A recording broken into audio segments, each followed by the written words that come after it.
Hello students, this is Komal, your SST educator. Welcome back to your favorite channel Magnet Brains. Magnet Brains आपको provide कराता है high quality education, वो भी free of cost. Kindergarten से लेके class 12 तक की सीबीएसई बोर्ड के कोर्सेज के साथ साथ आपको अदर स्टेट बोर्ड के भी कोर्सेज अवेलेबल है इन हिंदी मीडियम, जैसे कि UP board, Bihar board, Delhi board के कोर्सेज प्रॉपर सिस्टमैटिक वे में। कोई दिक्कत परेशानी आपको नहीं होगी। डेली प्रैक्टिस सेट्स के क्वेश्चंस भी मिलेंगे, प्रैक्टिस भी करते जाइएगा। ई बुक्स और ई नोट्स की लिंक आपको डिस्क्रिप्शन बॉक्स में अवेलेबल है, तो भटकने की बात भाई नहीं बनती है। हम क्या करने वाले हैं, चैप्टर का क्विक रिवीजन। क्विक चीजें क्विक सी होने वाली है, क्विकली चीजें होंगी, तो हम चैप्टर का क्विक रिवीजन करने वाले हैं। अच्छा, ये तो क्विक रिवीजन करेंगे, इसके लिए तो कोई हमें रोकेगा नहीं। जरूरी है भाई, एग्जाम से पहले ये बहुत ज्यादा काम आते हैं, ब्रह्मास्त्र की तरह काम आते हैं। ठीक है, ब्रह्मास्त्र सुना है? एक ऐसा अस्त्र भाई, एक ऐसा टूल, इक्विपमेंट, वेपन बेसिकली, बड़ा ही पावरफुल। तो ऐसे ये भी पावरफुल है। अच्छा, जब ये इतना पावरफुल है तो एक पावरफुल चीज जो मेरे लिए बड़ी पावरफुल है, क्या है? ये कर दो, फटाफट से ये कर दो। फिर हम क्या करते हैं, ये इतने बड़े बड़े ही अक्षरों में लिख रही हूं, फटाफट से लाइक कर दो और शेयर भी कर दो। फिर हम स्टार्ट करते हैं, लाइक कर दो और शेयर कर दो। कर दिया? क्योंकि ये मेरे लिए इंपॉर्टेंट है। ठीक है, मैं आपके लिए अच्छा खासा डेटा लेकर आई हूँ, ऐसा कंटेंट लेकर आई हूँ कि बस रिवीजन में ही काम हो जाए। तो आप भी लाइक कर दीजिए, शेयर कर दीजिए। आपको तो पता ही है फिर कोमल मैम कैसे है ना, कैसा पढ़ाते हैं। कर दिया? चलो, good. Fewer opportunities and rigid expectation. कैसी अपॉर्चुनिटी? कुछ ही अपॉर्चुनिटी और जो क्या रहती है भाई, रिजिड एक्सपेक्टेशन। जो एक्सपेक्टेशन रहते हैं कैसे, रिजिड, बदलना ही नहीं। अगर उम्मीद है कि लड़की को नर्स बनना चाहिए, अब वो लड़की चाह रही पायलट बनना, नहीं।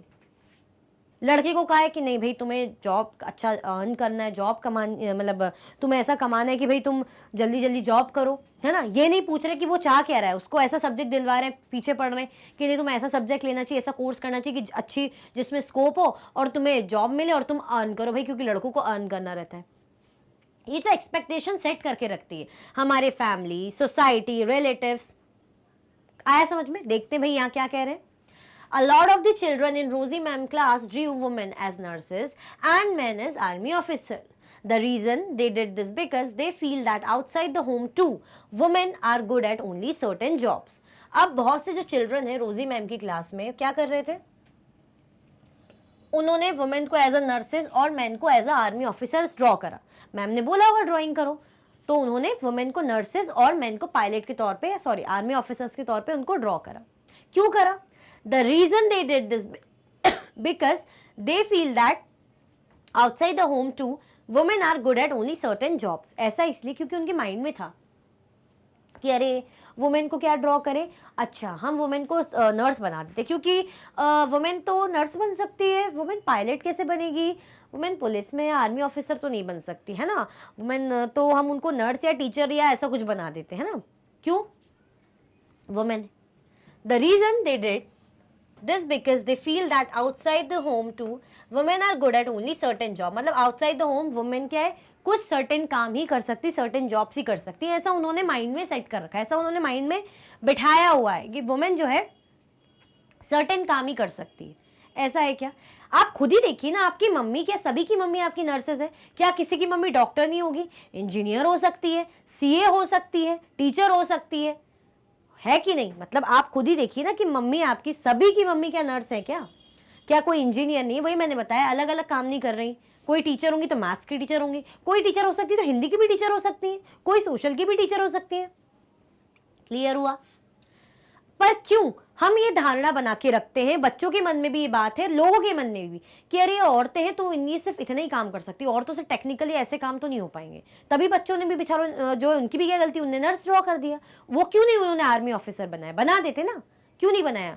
इसलिए नहीं बनाया क्योंकि माइंड में उनके ऐसे ही कि भाई जो लेडीज हैं, जो वुमेन्स हैं, वो कुछ ही काम कर सकती है। उन्होंने सुन के अपनी फैमिली से वही उनके माइंड में, और उन्होंने ड्रॉ भी वैसे ही करा। For example, many people believe that women make better nurses because they are more patient and gentle. ऐसा इसलिए है क्योंकि बाकी ये सोचते हैं कि जो वुमेन्स होती है ना, वो बेटर नर्सेज होती हैं। क्या होती हैं? बेटर नर्सेज, एक अच्छी नर्स होती हैं जो कैसी होती है, पेशेंट होती हैं और जेंटल होती है। मतलब क्यों? क्योंकि जो वुमेन्स होती हैं धैर्यता की मूरत होती है, धैर्यवान होती है ना, और बड़ी ही जेंटल होती है, बहुत अच्छे से बात करती है, केयर करती है। जैसे हम बोलते हैं ना हमारी मम्मी बहुत अच्छी है, केयरिंग है। पर सारी वुमेन पेशेंट हो, जेंटल हो, ऐसा जरूरी है क्या?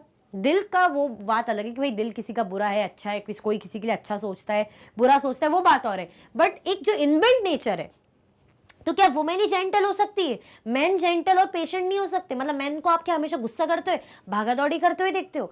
कभी कोई ऐसा अंकल या आपने अपने फादर, आपके भाई बहन होंगे, स्पेशली भाई की बात करो, अगर जो मेल्स हैं आपकी फैमिली में, क्या सभी गुस्से वाले? सभी बहुत बुरे, इम्पेशेंट है और रूड है, क्रूर है, इस टाइप क्रूअल है क्या? नहीं ना। ऐसा है क्या? नहीं है ना। तो फिर ऐसा नहीं है, दैट मीन्स ये जो बनाया हुआ है ना यहाँ गलत है ना। क्योंकि ऐसा मान रहे हैं कि जो नर्स है वुमेन ही बन सकती, क्योंकि वुमेन्स बड़ी जेंटल और पेशेंट होती। ठीक है वो होंगी, तो क्या मेन जेंटल और पेशेंट नहीं होते? होते हैं ना, सॉफ्ट स्पोकन होते हैं। आप ही में से कहीं आपके क्लास में, स्कूल में आप देखते होंगे, अगर रियल लाइफ एग्जाम्पल लें, फैमिली का ले लो, स्कूल का ले लो, कुछ मैम ऐसी होंगी जो बहुत ही पेशेंट होंगी, जेंटल नेचर की होंगी, और कुछ मैम थोड़ी सी, अपना नेचर है ना इनबिल्ट, ऐसा नहीं कि कोई जानबूझ के करता है। कोई टीचर थोड़ी सी रूड हो सकती है, एकदम से डांट दे, थोड़ा गुस्सा कर दे, भले ही वो अच्छी है अंदर से, वो आपका अच्छा चाह रही है, बट थोड़ी रूड हो सकती है। उनका जो बोलने का तरीका है, वे ऑफ टॉकिंग, बातें कन्वे करने का तरीका थोड़ा सा रूड हो सकता है। और कोई टीचर भले गुस्सा भी कर रही हो तो भी कि नहीं ऐसा नहीं करना चाहिए आपको बेटा, ये बहुत गलत है, ऐसे बोल सकती हैं। तो अलग अलग हुए ना। कोई सर हो सकते हैं जो ऐसे हो सकते हैं कि मस्ती कर रहे हो अभी बता दो, ऐसे करके डांट सकते हैं। कुछ सर ऐसे होंगे नहीं बेटा गलत बात होती है, ऐसे मस्ती नहीं करनी चाहिए। आप स्कूल टाइम में जब का गेम्स का पीरियड हो तब आप खेलो कूदो मस्ती करो, अभी तो पढ़ाई करो। कुछ ऐसे भी सर हो सकते हैं। हर कोई हर टाइप का हो सकता है ना। आया समझ में? Similarly, it is believed that science requires a technical mind and girls and women are not capable of dealing with technical things. ऐसा इसलिए माना, इन्होंने बिलीव करा कि जो साइंस है ना, साइंस को चाहिए टेक्निकल माइंड, अच्छा कैलकुलेटिव, फिजिक्स वगैरह इन सब में क्या रहता है, बायो, थोड़ा सा बायो में तो चलो थ्योरेटिकल रहता है, बट फिर भी काफ़ी टफ टर्म्स रहते हैं। अगर फिजिक्स और केमिस्ट्री की बात करें तो उसमें थोड़ा टेक्निकल चीज़ें जो है, केमिस्ट्री में इक्वेशन आती हैं, है ना। फिजिक्स में भाई कैलकुलेशंस रहते हैं, वेलोसिटी वगैरह, लॉज रहते हैं इतने टाइप के, एक्सेलरेशन, और भी बहुत सी चीज़ें होती है। भाई मुझे जितना पता है उसके अकॉर्डिंग मैं बता रही हूँ, मतलब मुझे जितना याद आ रहा है अभी, मैंने जब पढ़ा था थोड़ा सा मैं भी भूल गई हूँ, हम तो सोशल के टीचर हैं भाई। तो टेक्निकल माइंड चाहिए जो कि वुमेन्स के पास नहीं होता है, ऐसा मानते। तो वुमेन्स कैसे साइंस ले सकती? क्या ऐसा है क्या? आप अपने घर में अपनी मम्मी लोगों से पूछना, या आपके घर में दीदी होंगी या और भी आंटीज या चाची मामी और भी कजन्स होगी, तो क्या सब लोग हिंदी इंग्लिश लेने वाले होंगे? क्या किसी ने साइंस मैथ्स नहीं ली होगी? खुद पूछना, खुद देखना। क्या है ये गलत बना रखा है ना। आपके स्कूल में क्या मैथ्स की टीचर में सिर्फ सर है, मैम नहीं है? साइंस के सिर्फ सर है क्या, मैम नहीं है क्या? होंगे, मैम भी होंगे, कहीं सर भी होंगे, कहीं मैम भी होंगे, कहीं कोई सर होंगे जो हिंदी और संस्कृत पढ़ाते होंगे, इंग्लिश पढ़ाते होंगे, है ना। हम ये सोचते हैं लैंग्वेजेस तो भाई लेडीज वुमेन्स पढ़ाएंगी, टेक्निकल माइंड नहीं वुमेन्स का, तो गलत है। तो ये सब क्या है बेसिकली, ये जो हमारे रिजिड एक्सपेक्टेशन है ना कि हाँ औरतों को तो बस इतनी अपॉर्चुनिटी, औरतें ज़्यादा तो कुछ कर नहीं सकती हैं, टेक्निकल माइंड तो होता नहीं है उनका, बस कुछ कुछ काम ही कर सकती हैं, और एक्सपेक्टेशंस रहते हैं, तो ये गलत है। ये क्या है? ये गलत है। आगे बढ़े भाई, इतना समझ में आया अच्छे से? अच्छा इतना समझ में आया अभी तक? लाइक किया कि नहीं किया? फटाफट से क्या कर दो, लाइक का बटन दबा दो, फिर हम आगे बढ़ते हैं। चल, because so many people believe in these stereotypes, many girls do not get the same support that boys do to study and train to become doctors and engineers. क्यों? ये जो इस टर्म के कारण, ये जो टर्म है ना, इसी के कारण ये होता है। स्टीरियोटाइप का मतलब होता है भाई हमने धारणा बना रखी, फिक्स इमेज, कि लड़कियों के लिए टेक्निकल काम भाई सही नहीं है बाबा, लड़कियों के लिए टेक्निकल काम बिल्कुल सही नहीं होना। क्यों? लड़कियां टेक्निकल चीज़ें नहीं कर पाती, कैलकुलेशन नहीं कर पाती, कंफ्यूज हो जाती हैं, वो हैंडल नहीं कर सकती। लड़कों को तो ये काम। अब लड़कियां अगर चाहती हैं इंजीनियर डॉक्टर्स बनना, तो उनको फैमिली से क्या सपोर्ट नहीं मिल पाता है। जिस तरीके का सपोर्ट लड़कों को मिलेगा ना, अगर वो कहेंगे हमें इंजीनियर डॉक्टर बनना है, तो पेरेंट्स कूद कूद के बोलेंगे हाँ ठीक है बनो। लड़की बनेगी तो ऐसा नहीं कि बिल्कुल एकदम से तुरंत बिल्कुल मना, कुछ पेरेंट्स होंगे स्ट्रिक्टली नहीं, मतलब नहीं, कुछ पेरेंट्स थोड़ा मानने में टाइम लगाएंगे, बट ये जो मना करना, मानने में टाइम लगाना, और कुछ ऐसे हैं जो मान जाएंगे, ऐसा नहीं है कि सभी वो होते हैं, पर कुछ कुछ ऐसे जो नहीं मानेंगे या बिल्कुल टाइम लगाएंगे मानने में। तो क्यों लगा रहे हो भाई? उसका टैलेंट है, वो अपने अकॉर्डिंग बोल रही होगी, उसको पता होगा ना मेरी कैपेबिलिटी क्या है। अब छोटी बच्ची कोई बोल रही 4-5 साल की या 6-7 साल की, तो उसको यानी नहीं पता है अभी, तो वो चलो बोल भी रही है तो हमें पता है अभी, तो कुछ भी बोलेगी, कभी बोलेगी मुझे सिंगर बनना है, कभी बोलेगी डॉक्टर बनना है, कभी टीचर। बट अब वो बड़ी हो चुकी है, वो भाई 11th-12th में है, 12th कर रही है, तो वो सोच रही होगी ना मुझे ये करना चाहिए। अगर मैं मतलब इवन 10th से शुरू हो जाता है कि बायो लेना है तो भाई क्या करना है, नीट वगैरह का देखना है ना, ये सब है, डॉक्टर वगैरह का मेन का रहता है ना। साइंस लेना है, मतलब मैथ साइंस लेना है तो यानी इंजीनियर वगैरह और भी चीज़ें। तो ये क्या है, यानी आप उसको रोकोगे, आपने धारणा बना रखी, तो कहीं वो सपोर्ट लड़कियों को नहीं मिल पाता।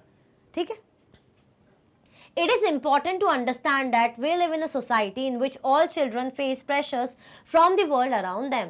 ये बहुत इंपॉर्टेंट है समझना कि जो बच्चे हैं आजकल के चिल्ड्रन हैं वो सोसाइटी से बहुत प्रेशर झेलते हैं, बिल्कुल झेलते हैं।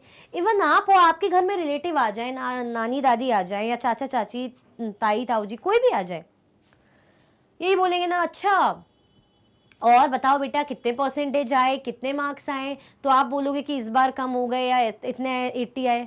इतने कम क्यों आए बेटा, अभी से 80 आ रहे, क्यों पढ़ते नहीं हो, ट्यूशन जाओ, ये करो, तो क्या है प्रेशर। अरे ठीक है, आपके अकॉर्डिंग आपके इसमें अच्छे आ रहे, और वो आप बोलोगे नहीं मेरे को स्पोर्ट्स में बहुत अच्छे मार्क्स मिले, मैं स्पोर्ट्स में मेरे को फर्स्ट प्राइज मिला, तो बोलेंगे बेटा पर स्पोर्ट्स से क्या होना है, पढ़ना तो है।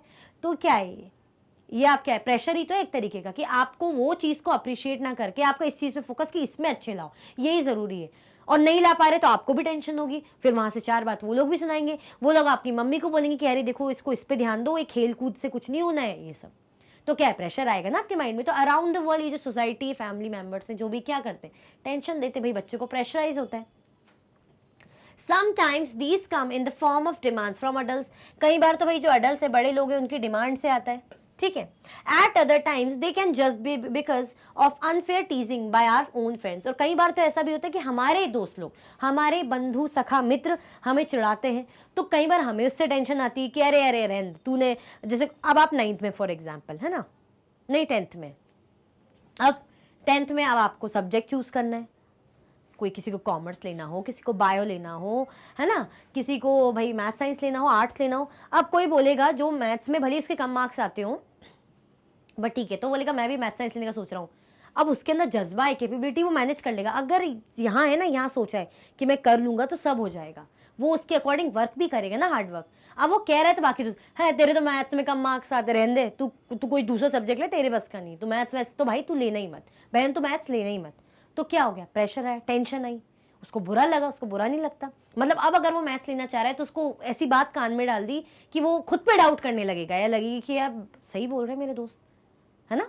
तो क्या है, टेंशन है, प्रेशर है, जो आउटर वर्ल्ड से हमें मिलता है। Boys are pressurised to think about getting a job that will pay a good salaries. अब लड़कियों की बात क्यों करें कि लड़कियों के साथ गलत होता है, लड़कों के साथ भी होता है भाई। लड़कों के साथ गलत तो नहीं बोलेंगे, उनसे एक्सपेक्टेशन रहती है ना, ये जो टर्म आया था रिजिड एक्सपेक्टेशन, हमने देखा था हेडिंग में, वो रहती है कि भाई ऐसा कोर्स लो, ऐसा कॉलेज जाओ जहाँ प्लेसमेंट मिले, ऐसा कोर्स लो जहाँ जल्दी जॉब मिले, साइड बाय साइड दूसरा कोर्स करते रहो ताकि भाई आपको मतलब स्किल्स आप अर्न कर सको, ताकि दूसरी मतलब इसमें स्कोप अच्छा है तो आपको जल्दी जॉब मिले और आप अर्न करो। क्यों, लड़कों का तो काम होता है भाई नौकरी करना, वो घर पे नहीं बैठ सकते। कॉलेज के तुरंत बाद भाई तुम्हें जॉब पे लगना है, ये हम बैठने नहीं देंगे। तुम सोचो तुम घर पे कुछ साल बैठोगे, हो सकता है उसको घर पे बैठ के उसको तैयारी करना हो, कॉम्पिटिटिव की तैयारी करना हो, प्रिपेयर हो रहा हो अदर चीज़ के, बट नहीं फोर्सफुली नहीं, उसको टेंशन देंगे। अगर वो बैठ गया, उसका कॉलेज हो गया, तुम जॉब क्या कर रहे हो, छोटी मोटी कर लो पर जॉब तो करो, है ना। और ये तो ठीक है, अभी तो बोल रहे हैं छोटी मोटी, बट जब कोर्स लेते तब क्या बोलते, नहीं ऐसा कोर्स लो जिसमें स्कोप हो ताकि तुम्हें अच्छी सैलरी मिले। अरे ठीक है ना, उसकी भी तो मर्जी है, वो तो पूछो। तो ये सब क्या है, ये टेंशन रहती, बहुत टेंशन रहती है। क्लियर हुआ, आया समझ में भाई, कोई कंफ्यूजन दिक्कत तो नहीं। चल, लर्निंग फॉर चेंज, किसके लिए लर्निंग भाई, बदलाव के लिए लर्न, मतलब जो हम जब एजुकेट होते हैं, हम जब कुछ सीखते हैं तो उससे क्या होता है, बदलाव, जो चेंज।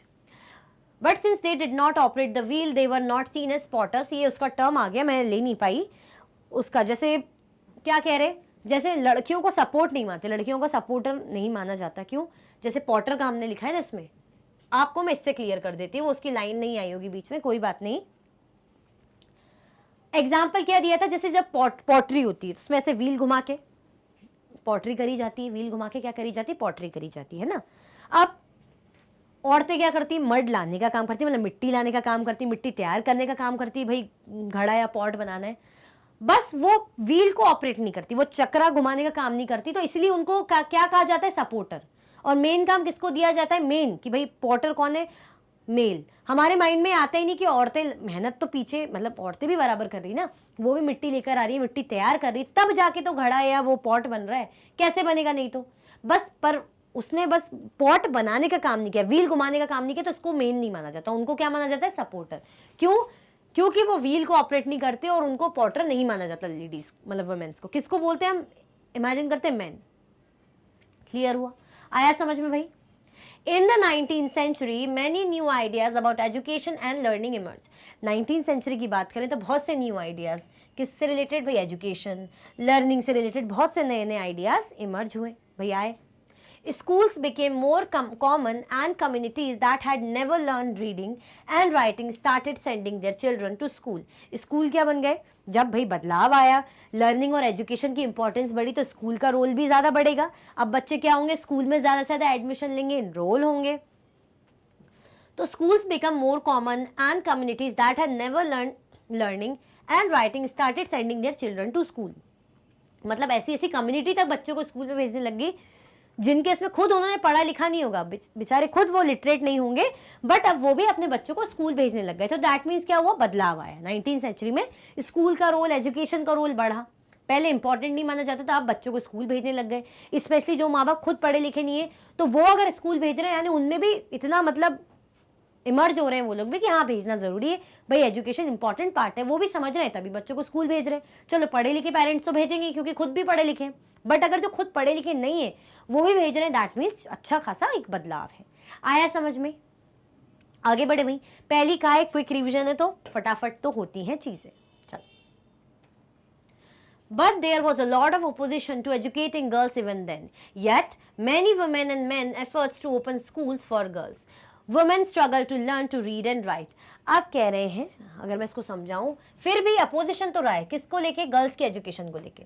हम बोल रहे हैं कि 19th सेंचुरी में बदलाव हुए, इमर्ज हुए, चीज़ें बदली, बच्चे स्कूल में जाने लग गए, है ना, इलिटरेट पेरेंट्स भी अपने बच्चों को स्कूल भेजने लग गए, बट तब भी जो वुमेन्स हैं या गर्ल्स है सॉरी, उनकी एजुकेशन कैसी थी, उनकी एजुकेशन को गलत माना जाता था, मतलब इंपॉर्टेंट नहीं माना जाता था, सेकेंडरी। तो क्या बोल रहे हैं कि उनकी एजुकेशन को, गर्ल्स की एजुकेशन को लेके अपोजिशन था कि नहीं कोई जरूरी नहीं है, बट फिर भी भाई काफी जो मेन एंड वुमेन उन्होंने क्या करा, एफर्ट्स डाले, स्कूल्स वगैरह ओपन करे। होते हैं ना कुछ अवेयर लोग जो चाहते हैं कि भाई सबका अच्छा हो, सब पढ़े लिखे बने। जैसे मैं हूँ, मैं अगर इतनी केपेबल हूँ तो मैं देख रही हूँ भाई लड़कियां स्कूल नहीं जा पा रही, जिन भी लड़कियां इतनी सारी मैं देखने को मिल रही है कि देखो बेचारी स्कूल नहीं जा पा रही, घर के काम करी, तो मैंने स्कूल खोल दिए।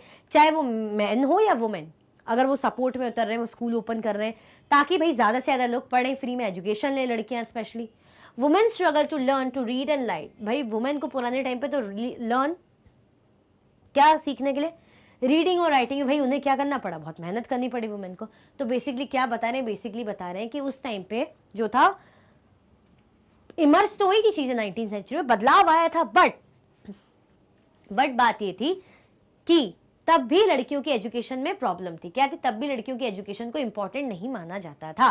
फिर भी काफ़ी लोग आए, उन्होंने स्कूल्स ओपन करे, और वुमेन्स के लिए एक तरीके का स्ट्रगल था भाई, पढ़ना लिखना एक स्ट्रगल था उस वक्त में उनके लिए। आज जैसे हम बोलते हैं ना, स्कूल जा रहे हैं भाई, मैं स्कूल जा रही हूँ, आप स्कूल जा रहे हैं, आपको कॉमन लग रहा है। अब आपको अनकॉमन क्या लगता है, स्कूल नहीं जाते हो तुम स्कूल नहीं जाते, क्यों नहीं जाते। पहले टाइम पे ऐसा था कि अच्छा स्कूल जा रहे हो, नहीं इतना जरूरी नहीं है। स्कूल ना जाना पहले कॉमन था, अब स्कूल भाई जाना बहुत कॉमन है। कोई अगर आपको दिख जाएगा स्कूल नहीं जा रहा तो आप खुद शॉक्ड हो जाएंगे, तुम स्कूल नहीं जाते, इतने बड़े हो गए हो। ऐसा आया समझ में, क्योंकि चीजें बदली है, डेवलप हुई है ना। चल, जैसे हम रामाबाई के एग्जाम्पल से देखेंगे, किसके, पंडिता रामाबाई के एग्जाम्पल से देखेंगे। 1858 टू 1922 भाई जिनका काम रहा है, जिनका मतलब नाम रहा है, ये रही वो। अब इन्होंने क्या करा, स्ट्रगल ही है एक तरीके से भाई, इनका स्ट्रगल देखते हैं। पहले मैं पूरा रीड करूंगी, फिर एक्सट्रैक्ट में समझाऊंगी, क्योंकि क्विक रिवीजन है, क्विकली हमें करना है। Shown with a daughter championed the cause of women's education. She never went to school but learned to read and write from her parents. She was given the title Pandita because she could read and write Sanskrit.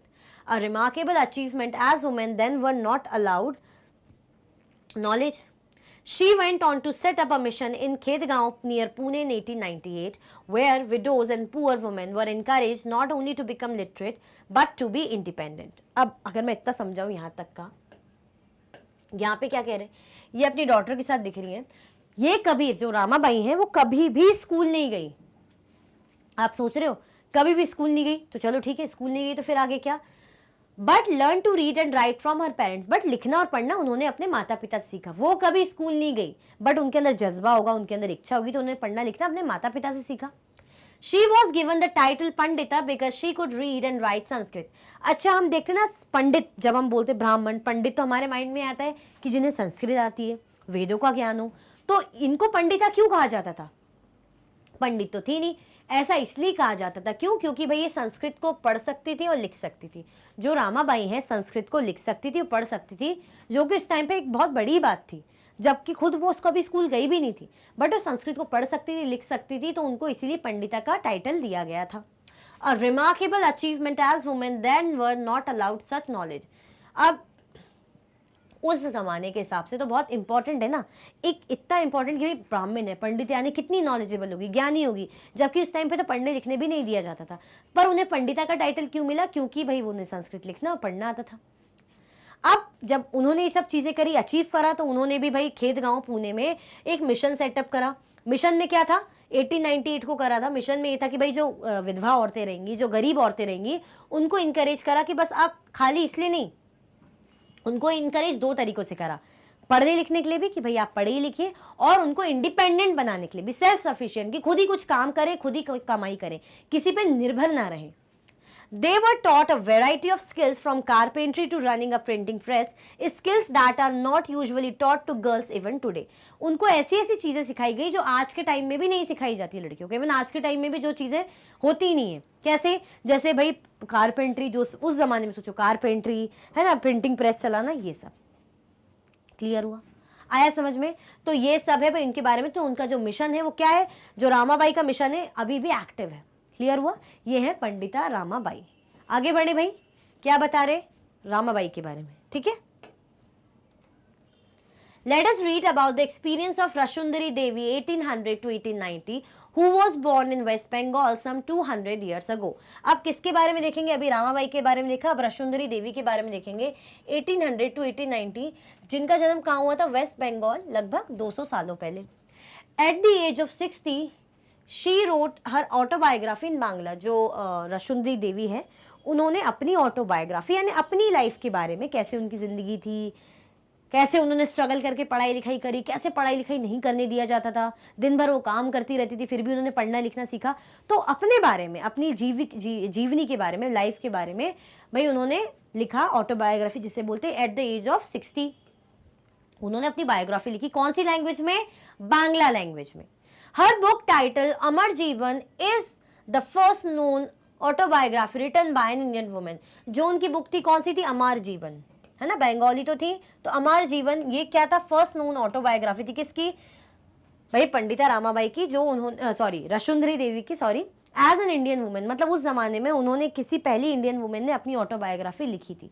ये ऐसी पहली Indian women थी, भारतीय महिला थी, जिन्होंने अपनी जीविका के बारे में खुद लिखा था, ऑटोबायोग्राफी लिखी थी। किसने? रशुंदरी देवी ने। क्या बुक थी? टाइटल क्या था? अमर जीवन।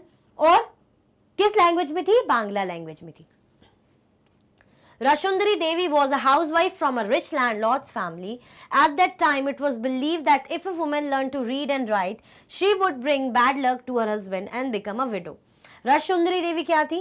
वो हाउसवाइफ थी from a rich landlord's family. भाई अमीर अच्छे लैंडलॉर्ड फैमिली की से थी वो, और हाउसवाइफ थी, ठीक है? At that time, it was believed that if a woman learned to read and write, she would bring bad luck to her husband and become a widow. अब अच्छे घर की थी, बट उस टाइम पे ना इनकी पढ़ाई लिखाई को, मतलब इनकी उस जमाने में जो इनके यहाँ के लोग थे, पढ़ाई लिखाई को क्या मानते थे? अगर औरतें, मतलब पढ़ाई लिखाई वो भी किसके लिए? वुमेन्स के लिए। अगर वुमेन पढ़ेंगी लिखेंगी ना, तो भाई बैड लक लेकर आएंगी, है ना, हो सकता है भाई वो विधवा भी हो जाए, उनके हस्बैंड की डेथ हो जाए, तो पढ़ाना लिखाना नहीं चाहिए। ऐसी धारणाएं उस जमाने में बनी हुई थी। जब अब ऐसी धारणा ही बन गई, तो फिर कौन अपनी बेटी को पढ़ाएगा लिखाएगा कि अरे इसके कारण तो बदकिस्मती आएगी, इसका कहीं भाई इसके हस्बैंड की डेथ ना हो जाए तो फिर हमारी लड़की बेचारी विडो हो जाएगी। तो इस दर से पढ़ाना लिखाना तो भाई कोई बात ही नहीं थी, होती ही नहीं थी। ठीक है। तो मतलब उनके टाइम में क्या होता था, क्या बोल रहे हैं, अगर उसको देखें ये टॉपिक से पहले, तो वो क्या कह रहे थे, वो यहाँ पे ये हो रहा था कि पढ़ने लिखने नहीं दिया जाता था। उन्होंने स्ट्रगल से भाई पढ़ना लिखना सीखा, खुद ही उन्होंने अपनी मतलब जो हमने देखा था ना कि कैसे उन्होंने स्ट्रगल करा, अपनी ऑटोबायोग्राफी लिखी। जबकि वहाँ उस जमाने में क्या माना जाता था, भाई पढ़ना लिखना कि भाई नहीं पढ़ सकते, पढ़ नहीं लिख सकते, कि भाई औरतें विडो हो जाएगी। तो क्या है, ये सब दिखा रहे स्ट्रगल करा, क्या करा, स्ट्रगल करा। आया समझ में, हुआ क्लियर। चल अब स्कूलिंग एंड एजुकेशन किसके बारे में देखेंगे, स्कूलिंग एंड एजुकेशन के बारे में। अच्छा अगर मैं यहाँ पे नहीं है बट मैं आपको किसके बारे में बताऊं, किसके बारे में पढ़ा था, एक और पर्सनालिटी, रोकेया शखावत हुसैन, एक और पर्सनालिटी थी। उनको भी मतलब अच्छी रिच फैमिली से थी, उनको उर्दू लिखना पढ़ना आता था, बट इंग्लिश और बांग्ला पढ़ने के लिए उनको मनाही थी। क्यों, इसलिए मना किया जाता था कि भाई लड़कियां इंग्लिश पढ़ेंगी तो उनके पास न्यू न्यू आइडियाज़ आएंगे, मॉडर्न थिंकिंग जो इस टाइप का ऐसी बनेंगी, तो उनका पढ़ना लिखना भाई गलत माना जाता था कि नहीं कोई ज़रूरी नहीं इनको पढ़ाना, ये पढ़ने लिखने की ज़रूरत नहीं है। बट फिर भी उन्होंने अपने किसके, बड़े भाई और बड़ी बहन के हेल्प से उन्होंने जो है इंग्लिश और बांग्ला को सीखा। और जब वो अपनी इंग्लिश प्रैक्टिस कर रही थी तो उन्होंने एक टाइटल स्टोरी लिखी, कौन सी, सुल्तानाज ड्रीम, है ना, हमने पढ़ा था lady land, Sultana's dream, lady land ऐसे करके, जिसमें सुल्ताना भाई ऐसे लैंड में है जहाँ पे सब कुछ बहुत मॉडर्न है, बहुत ज़्यादा इनोवेटिव है, बहुत ज़्यादा बढ़िया है ना, लड़कियाँ इन्वेंशन कर सकती है, लड़की के पास ब्रेन पावर है। बट जब वो नींद अपने सपने से उठती तो उसको लगता है अरे वो तो सिर्फ सपना था। तो बेसिकली इस सपने के थ्रू क्या बताना चाह रही थी रोकेया कि भाई देखो कैसा भाई हमें हमारे हम कैसी हैं, मतलब हम वुमेन्स कैसी हैं, हम भी इन्वेंशन कर सकती है, हम भी मॉडर्न सोच सकती हैं, हम भी क्या है इनोवेटिव सोच सकते हैं। तो बेसिकली एजुकेशन से उनकी खुद की लाइफ में कैसे चेंज आया, तभी तो जाके उन्होंने स्टोरी भी इतनी ज़्यादा अलग अनूठी और उस जमाने के हिसाब से इनोवेटिव स्टोरी लिखी। फिर हमने ये भी देखा था कि इन्होंने बाकी लड़कियों के लिए भी कुछ अच्छा अच्छा करा, भाई स्कूल वगैरह ओपन करे, तो क्या था, लर्निंग फॉर चेंज, जब खुद भी जो है लर्न करा और दूसरों के लिए भी बदलाव लाए। ठीक है, अब स्कूलिंग एंड एजुकेशन टुडे, आज के ज़माने में, it also gathers detail information about the people living in India, their age, schooling, what work they do and so on. ये किसके बारे में बात करें, बात करें सेंसस के बारे में।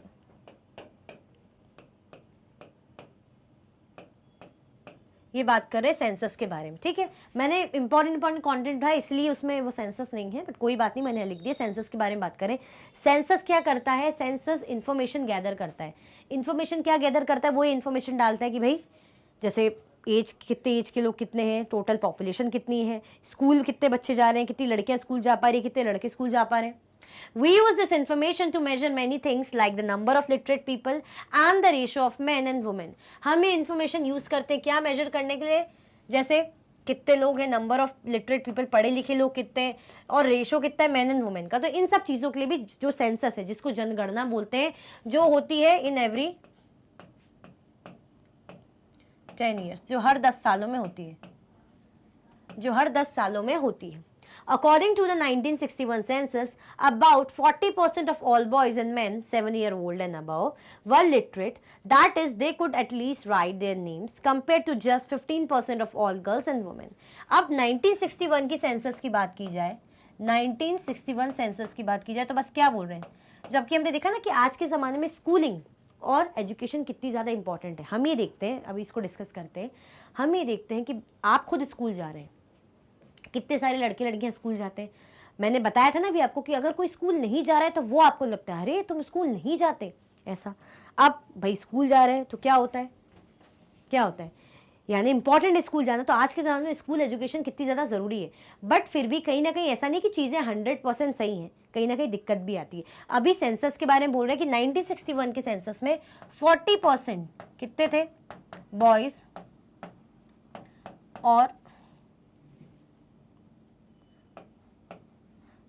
और मैन क्या थे भाई, लिटरेसी रेट कह लो, लिटरेसी ऐसे लिख देती हूँ बस समझ में आ जाएगा। और गर्ल्स कितनी थी, गर्ल्स है 15%, गर्ल्स और वुमेन कितनी है 50%, जो गर्ल्स और वुमेन है वो कितनी है 15% है। तो क्या डिफरेंस दिख रहा है ना आपको कि ये बॉयज़ ज़्यादा हैं और गर्ल्स कम है, मतलब उस जमाने में 1961 के सेंसस के अकॉर्डिंग। ठीक है, आया समझ में, किसके बारे में बात करें, सेंसस के बारे में बात कर रहे हैं। चलो, but as you can also see the percentage of the male group is still higher than the female group, the gap has not gone away।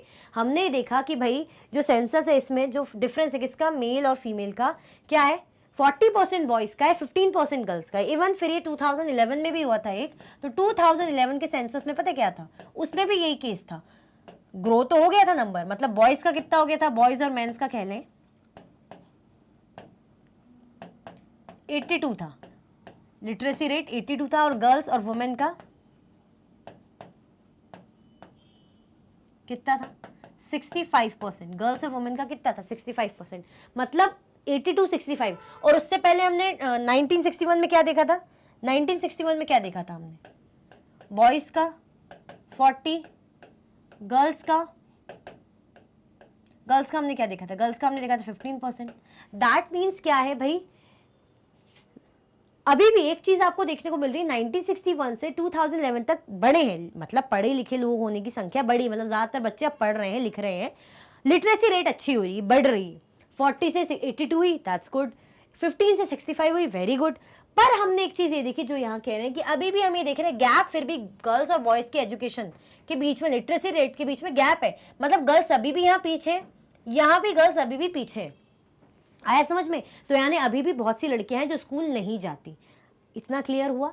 Literacy rate बढ़ा हो बट लड़कियों की एजुकेशन अभी भी लड़कों की एजुकेशन से बहुत पीछे है। तो आज की स्कूलिंग का हमें ये पता चल रहा है।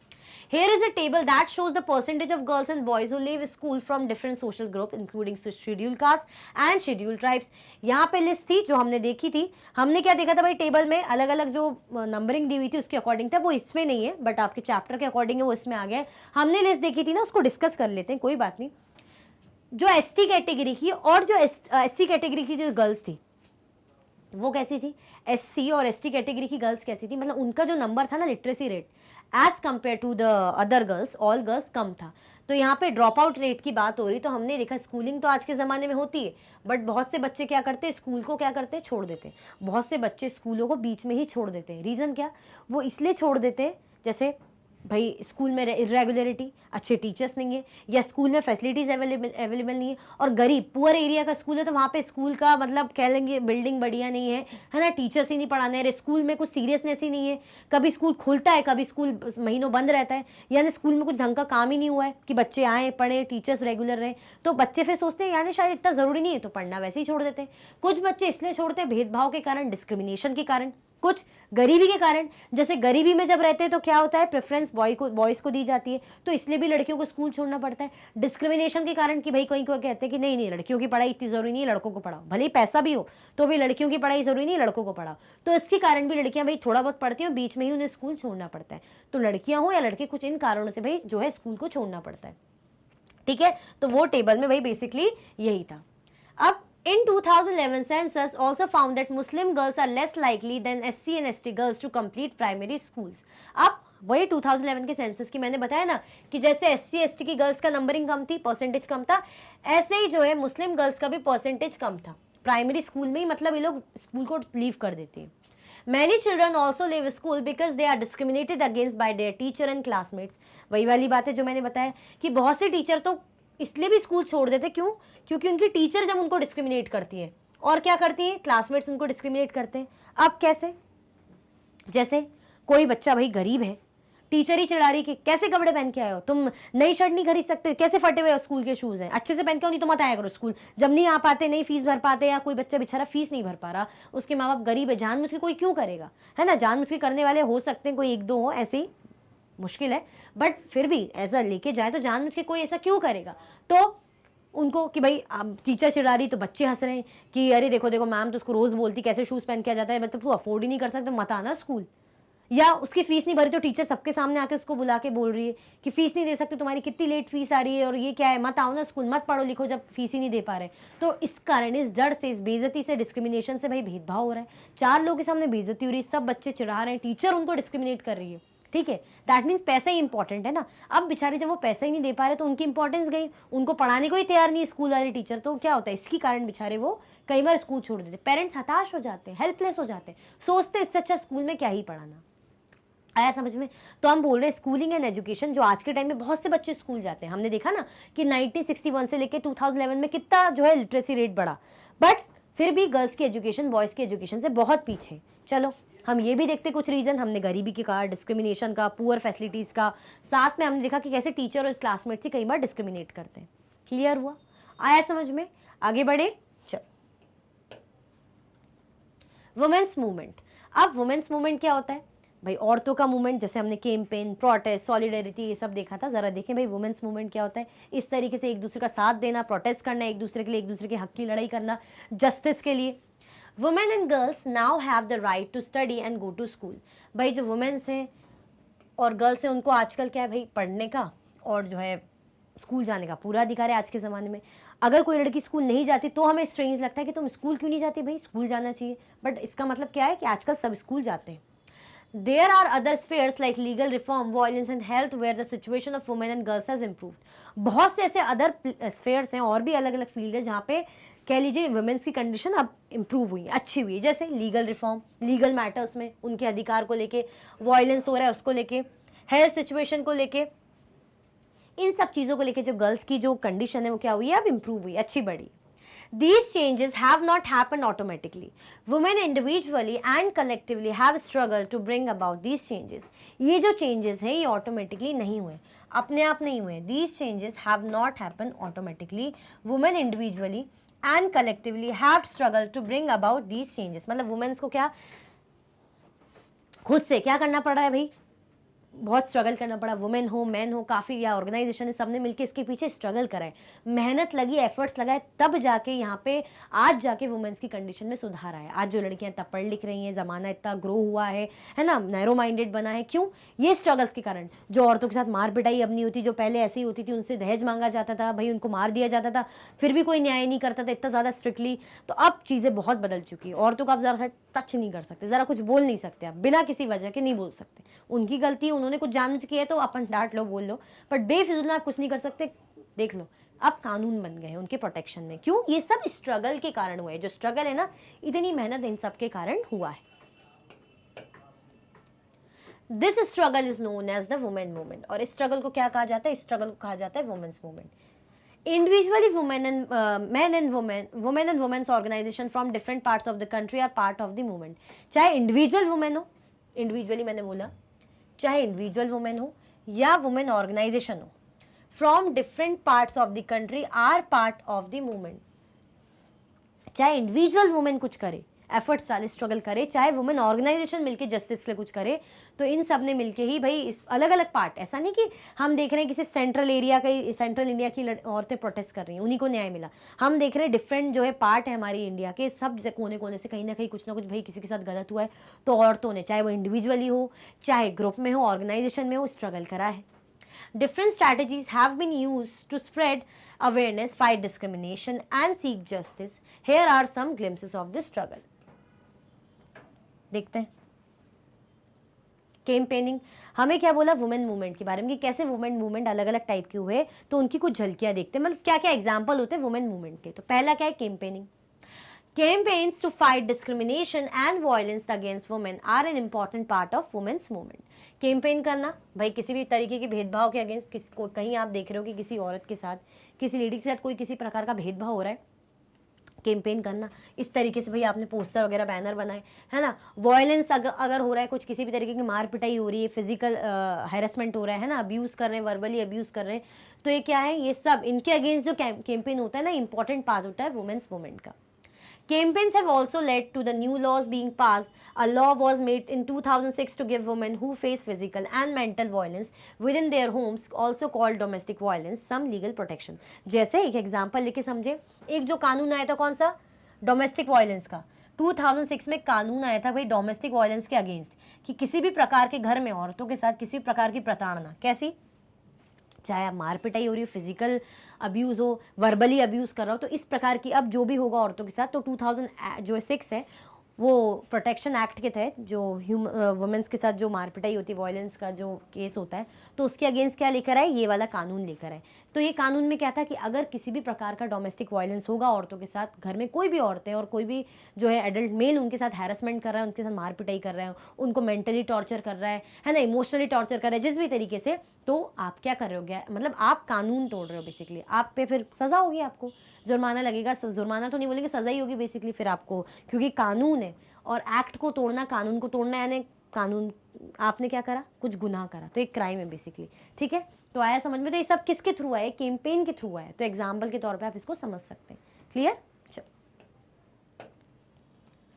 In the 1980s, for example, women's group across the country spoke about against dowry death, cases of young brides being murdered by their in-laws or husbands, greedy for more dowry. अब 1980s में भी जैसे example के तौर पे एक women group ने भाई कंट्री में वो करा था, बहुत ज़्यादा मतलब हल्ला मचा था, पब्लिक इशू हो गया था किस चीज़ को लेके, कि कैसे भाई जो हस्बैंड है या इन-लॉज हैं भाई औरतों को मार देते हैं, जो ससुराल वाले हैं या हस्बैंड औरतों को मार देते, धमकाते, इतनी मार पिटाई करते कि मर जाती हैं, जला देते, क्यों?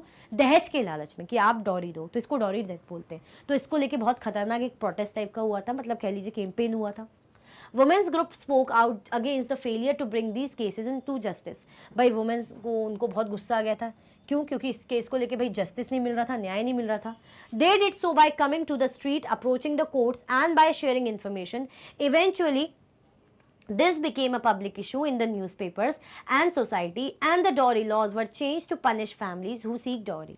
इसका मतलब ये कि फिर क्या हुआ, जब उन्हें लगा कि भाई न्याय तो मिला ही नहीं, औरत को मार दिया गया दहेज के लिए, उसको जला दिया गया, मार दिया गया, जो भी, तो उसको उसका न्याय चाहिए। तो चाहे मैंने बोला ना, हमने पढ़ा था, चाहे वुमेन हो, चाहे इंडिविजुअल वुमेन हो, या कोई ऑर्गेनाइजेशन हो या ग्रुप हो जिसमें मैन वुमेन शामिल हो, उन्होंने क्या करा भाई, इसमें स्ट्रीट में आ गए भाई, गलियों में आ गए, जो क्या करने लगे, गलियों में आके वो स्ट्रीट में घूम ऐसे नारेबाजी टाइप की करने लग गए, है ना, कोर्ट में जाने लगे, कोर्ट में अप्रोच करने लगे, बस कि नहीं हमें न्याय चाहिए, ये जो भाई दहेज के कारण औरतों को मारा जाता है इसके खिलाफ भाई हमें जस्टिस चाहिए, नहीं तो भाई हम नहीं मानेंगे। तो न्यूज़पेपर में बात छप गई, पब्लिक इशू हो गया, न्यूज़ वगैरह बन गई। फिर फाइनली क्या हुआ, इसके लिए एक कानून बनाया गया डॉरी डेथ को लेके, कि अगर किसी भी भाई औरत के साथ उनको भाई दहेज के लिए उनको प्रताड़ित किया जाता है या दहेज मांगा जाता है या कोई दहेज देता है, तो ये क्या है, एक क्राइम है। आया समझ में? तो इसके लिए भी भाई कानून बने, ठीक है, फैमिली को फिर पनिश किया जाएगा। कैसे हुआ? एक कैंपेन के थ्रू हुआ। क्लियर हुआ? चल, प्रोटेस्टिंग, सेकेंड है protesting. The women's movement raises its voice when violations against women take place, और for example when the law और policy acts against their interest. Public rallies and demonstrations are a very powerful way of drawing attention to injustices. जो women movement है, अपनी आवाज़ कब, जैसे violation के through क्या होता है, जब ऐसा लगता है कि कोई भी रूल्स एंड रेगुलेशन या राइट उनको तोड़ा जा रहा है, उनके राइट को भाई कोई नहीं मान रहा, उसको तोड़ रहा है, वॉयलेट कर रहा है, दैट मीन्स क्या है, प्रोटेस्ट कर सकते हैं। तो प्रोटेस्ट कैसे कर सकते हैं? जैसे पब्लिक रैलीज के थ्रू, डेमोन्स्ट्रेशन के थ्रू, है ना। ये बहुत पावरफुल तरीका है आपको अटेंशन ड्रॉ करने के लिए। बेसिकली अगर मुझे लग रहा है कि ये कानून जो बनाया है ये हमारे लिए नहीं है, इससे तो हमारा नुकसान हो रहा है, हमारे काम का नहीं, तो इसको हटाओ, तो आप क्या करते हो, रैलीज वगैरह निकलती है ना, इस तरीके से भाई नारे लगाते कि नहीं ये कानून हटाओ, ये कानून को हटाओ, ये कानून गलत है, हमारे खिलाफ है। तो इससे क्या होता है भाई, लोग ध्यान में देते हैं, अटेंशन देते हैं कि भाई क्या हो रहा है, तो सरकार फिर मानती है। आया समझ में? क्लियर हुआ? चल, शोइंग सॉलिडेरिटी, एकता दिखा के। The women's movement is also about showing solidarity with other women and causes. जो वुमेन मूवमेंट है वो क्या दिखा के भी होता है, सॉलिडेरिटी, मतलब एकता, जैसे बंधुत्व, कि भाई हाँ हम एक हैं, एक तरीके से एक दूसरे के साथ हैं, एक दूसरे की प्रॉब्लम समझ रहे हैं, साथ देंगे, इस तरीके से। Women are holding up candles to demonstrate the solidarity between the people of India and Pakistan. Every year on 14 August, several thousand people gather at Wagah on the border of India and Pakistan and hold a cultural program. अब women's movement यहाँ पे हम देख रहे हैं कैसे एक दूसरे का साथ देते, कैंपेन होता है, प्रोटेस्ट होता है, रिलीज होती है ना। अब ये क्या कर रहे हैं, इसमें वुमेन का दिखा रहे हैं, मतलब जस्ट इमेज है कि कैसे कैंडल्स को होल्ड करी हुई है इंडिया और पाकिस्तान की औरतें। कहाँ की है भाई, सॉलिडेरिटी दिखा रहे हैं। क्या दिखा रहे हैं भाई, बंधुत्व, कि भाई एक इस तरीके से। कहाँ होता है ये कल्चरल प्रोग्राम है, बेसिकली वाघा बॉर्डर पे होता है इंडिया और पाकिस्तान के, ठीक है, कल्चरल प्रोग्राम। आया समझ में? क्लियर हुआ? एक और था इसमें शोइंग सॉलिडेरिटी के साथ रेजिंग अवेयरनेस। क्या था एक और था, यहाँ पे लिख देती हूँ, रेजिंग अवेयरनेस।